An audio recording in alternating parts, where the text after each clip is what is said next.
प्यारे दोस्तों, आज हम आपको एक ऐसा इबरतनाक वाकया सुनाएंगे जिसे सुनकर आप जरूर सबक हासिल करेंगे। गरीब माँ बाप की इकलौती बिगड़ी हुई बेटी जो कि हर वक्त गाने सुनने की शौकीन थी, उसे अल्लाह पाक ने कैसे इबरत का निशान बनाया। आइए देखते हैं एक और सच्ची कहानी।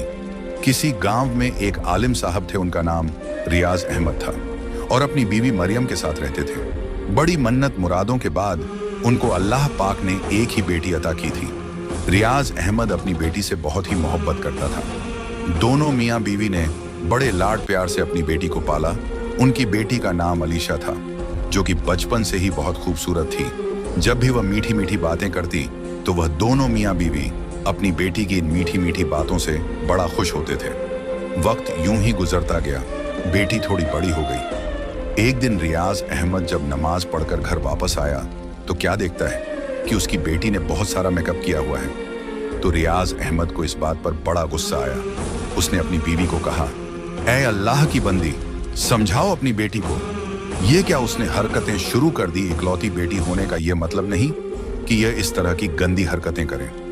तुम उसे पर्दे की नसीहत करो, यह पर्दा किया करे, ना कि यह फैशन करके बाहर घूमे। आलिम साहब की बीवी को इस बात का बहुत गुस्सा आया कि उसने उसकी लाडली बेटी को डांट दिया। उसने शौहर को तो कुछ ना बोला, लेकिन बेटी का हाथ पकड़कर नाक फुलाए हुए अंदर चली गई। रियाज अहमद कहने लगा, देख लेना, एक दिन तुम जरूर पछताओगी। अगले दिन रियाज अहमद काम के सिलसिले में दुबई चला गया। जाते वक्त रियाज अहमद अपनी बेटी का माथा चूमने लगा और कहने लगा, बेटी हमेशा खुश रहो, बस कुछ अरसे की बात है, फिर मैं घर वापस तेरे पास लौट आऊंगा। बस तुम माँ बेटी अपना ख्याल रखना। ऐसे ही वक्त गुजरता गया।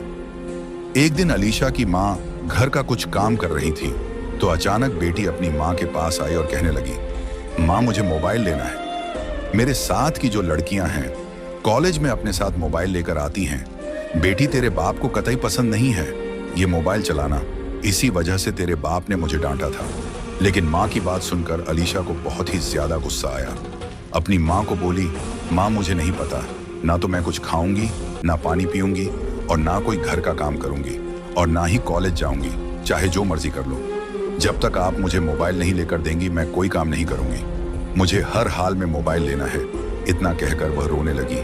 उसकी माँ को उस पर बड़ा तरस आया, क्योंकि उनकी कोई और औलाद जो ना थी, उनकी यह एक ही तो बेटी थी।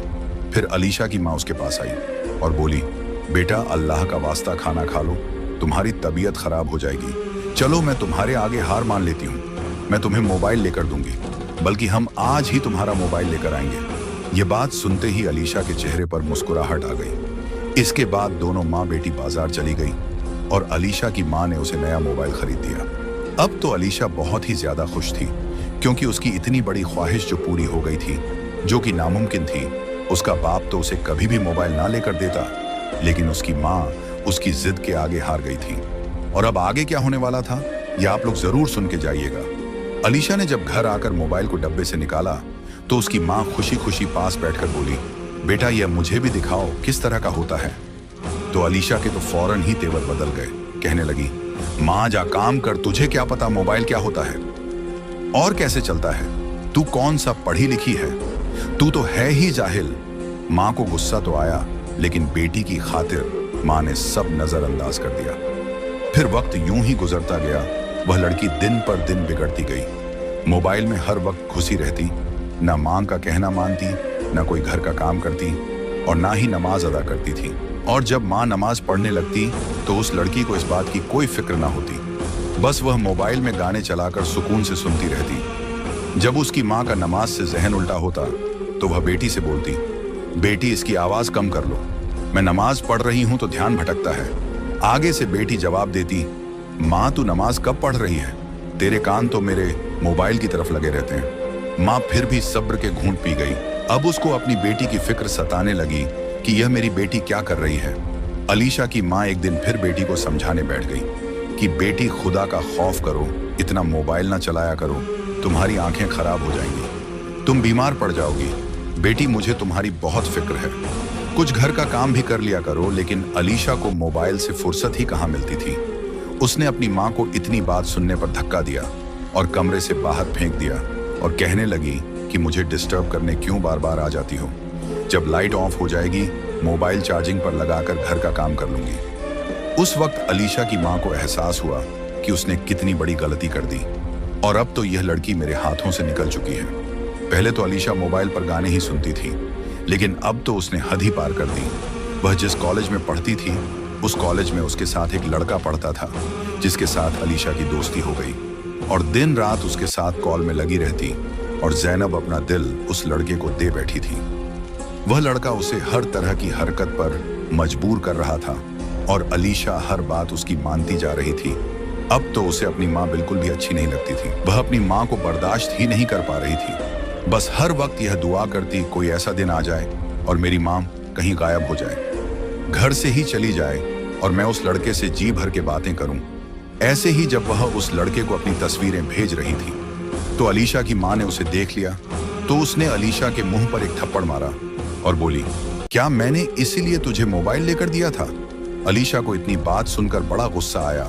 उसने अपनी माँ को एक झटके से जमीन पर फेंका और मारने लगी और साथ साथ ये कह रही थी कि तुम्हारी हिम्मत कैसे हुई मुझे थप्पड़ मारने की? मेरी अपनी जिंदगी है, मैं उसे अपनी मर्जी से जीऊंगी और एक तू है कि मुझे जीने का कोई हक नहीं देती। ना कहीं तू मरती है ना मेरी जान छोड़ती है। अब तो नाफरमानी की सब हदें ही पार कर चुकी थी। वह अपनी माँ को बुरी तरह मार रही थी। अचानक दरवाजा खुला और ज़ैनब का बाप बिन बताए ही दुबई से वापस आ चुका था। उसने आते ही घर में यह माहौल देखा तो उसने भागकर अपनी बीवी को जमीन से उठाया और बेटी को एक जोरदार थप्पड़ मारा और बोला कि बेटी शर्मो हया क्या बेचकर खा गई हो? अपनी ही माँ को थप्पड़ मार रही हो? अलीशा की माँ ने रोते रोते अपने शौहर को सब कुछ सच सच बता दिया। मैंने ही इस जलील को मोबाइल लेकर दिया जिसकी वजह से यह लड़की बिल्कुल बर्बाद हो चुकी है। अब्दुल कलाम कहने लगा, अब क्यों पछता रही हो? यह सारा तुम्हारी डील का ही तो नतीजा है। अभी वह दोनों मियाँ बीवी इस तरह बातें ही कर रहे थे कि बेटी पांव पटकती हुई अपने कमरे में चली गई और जाते ही उसी लड़के को कॉल कर दी। उस लड़के ने आगे से अलीशा को तसल्ली दी और माँ बाप के खिलाफ और भड़काने लगा। ये तुम्हारे कैसे माँ बाप हैं? तुझ पर तो जुल्म करते हैं, तुझे भी तो जीने का हक है। तू अगर मुझसे बात करती है तो क्या गुनाह करती है? अलीशा कॉल पर रोती जा रही थी। उस लड़के ने ज़ैनब से कहा, तुम्हारा बाप जो कुछ भी कमा कर लाया है तुम ऐसा करो सब कुछ समेटो और मेरे पास आ जाओ, हम भागकर शादी कर लेंगे। अलीशा ने घर में माँ का जितना भी जेवर और बाप का जितना भी पैसा पड़ा था वह उठाया और लेकर रात को चुपके से भाग गई। वह लड़का अलीशा का इंतजार कर रहा था। जब उसने अलीशा को आते देखा तो जल्दी से अलीशा का सारा सामान पकड़ा और कहने लगा, तुम इधर ही रुको, मैं गाड़ी का इंतजाम करके आता हूँ। फिर अलीशा पूरी रात उस लड़के का इंतजार करती रही, लेकिन वह ना आया। अलीशा को वहां पर एक बुजुर्ग आते दिखाई दिए। उस बुजुर्ग ने पूछा, बेटी क्या बात है, तुम अकेली क्यों बैठी हो और रो क्यों रही हो? अलीशा ने रोते हुए उस बुजुर्ग को अपना सारा वाकया सुनाया। उस बुजुर्ग ने अलीशा को समझाया और बोला, बेटी अभी भी कुछ नहीं बिगड़ा, फजर से पहले का टाइम है। फजर से पहले पहले तुम ऐसा करो, चुपके से घर लौट जाओ, तुम्हारे माँ बाप को कुछ पता नहीं चलेगा और उनकी इज्जत बच जाएगी। ज़ैनब ने बिल्कुल ऐसा ही किया और चुपके से अपने घर वापस आ गई। देखा तो उसके माँ बाप अभी सो रहे थे, वह भी चुपके से आकर ले गई। जब सुबह हुई माँ ने घर में देखा तो ना कोई पैसा था और ना उसका कोई जेवर था। वह रोने पीटने लगी, लेकिन अलीशा के दिल में फिर भी जरा सा रहम न आया कि मैं अपनी गलती का तकल्लुफ करें और सब कुछ सच सच बता दूं। उसकी हरकतें वैसी की वैसी ही रहीं। फिर एक दिन ऐसे ही अलीशा को उसी लड़के का फोन आया और कहने लगा, अलीशा मुझे कुछ पैसों की जरूरत है, तुम मुझे कुछ पैसे भेजो वरना मैं तुम्हारी भेजी हुई तस्वीर लोगों को दिखा दूंगा और तेरे बाप को भी दिखा दूंगा।